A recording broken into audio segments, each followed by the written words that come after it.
สวัสดีครับ FC ซ่องอัจฉริยะวิดีโอครับมื้อนี้เราก็มาใส่หมองใหญ่เลยครับมือก้อนนั้นได้ปลา3 โลเขาได้ปลาสูตรใหญ่โล3 ขีดตัวนึงมื้อนี้เราก็สิมาใส่นี่แหละครับนี่ไม้ไว้ในข้างโฮมเนี่ยหมอง13นะครับนี่อาจสิได้ปลาตองนะครับนี่แหละหวังไม้ครับนี่ใส่มาละ2 ตอนครับเนี่ยอันนี้ก็เราก็สิเริ่มใส่แล้วครับไปลงไปไต่พุ่นแหละซ้ำเก้าละโมง6 ตอนครับคือเก้าหัก10 โมงน้อยสิบ่ค่อยทึกกับทึกแต่โมงใหญ่นี่เราก็ใส่ตามอันนี้นะครับใส่ลึกนะครับน้องมองตัวนี้มอง4 เมตรครับนี่เฮ็ดเอานี่เอ็นเบอร์40ด้วยครับนี่เอ็นเบอร์13 เซนครับผิดแล้วครับนี่ครับ13 เซนว่าง่ายตัวปลาไปจะบัก2 โลขึ้น3 โลครับติดนี่แล้วนี่ก็อันนี้แล้วนี่ที่สิมาใส่ครับนี่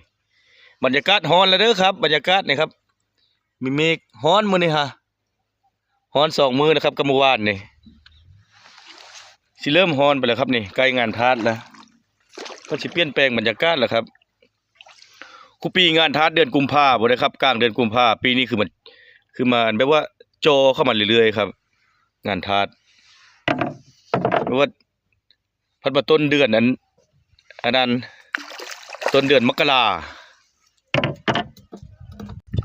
ครับก็มาฮอดตอนที่5แล้วครับนี่มอง3 เซนอันนั้น3 เซนครึ่งกลายไปเลยครับปูนี่บ่เคยอันนั้นนะครับบิดตะขามาแล้วทิ่มอันนี้นะครับไปตากแดดมองคาดครับมันออกบ่ได้ถ้ามันออกแบบกรอบๆนี่มันจะนานๆแบบว่ามันมองบ่คาดครับสบายครับมองไม้เด้อครับนี่ใยบัวครับเอามาใส่นี่ปล่อยให้เหม็นคานี้เลยครับปิดเอาแต่ปลาแล้วกูเมือนี่แหละครับธรรมชาติตอนแรงเลยครับเมฆหมอกยามเย็นแล้วครับมื้อนี้3 โมงกว่าสิ4 โมงแล้วครับนี่นะครับเวลายามเย็นครับก็ใส่ชิดฟังนะครับเด้อเพราะปลามันสิกลางคืนปลามันสิปลาตามฟังแหละครับนี่ขึ้นเรือนะครับผมตกผู้เดียวนะครับนี่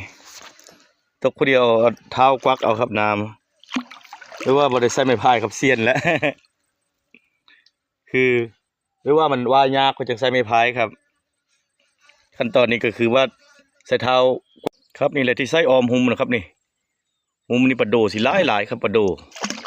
ทำบ่ค่อยทึกหรอกครับปลาโดมันสิเป็นปลาอันนั้นครับปลาปากปลาคาวครับที่ทึกมอง13 เซนนี่ครับที่ถ้าใส่ออมหุมนะครับไพลด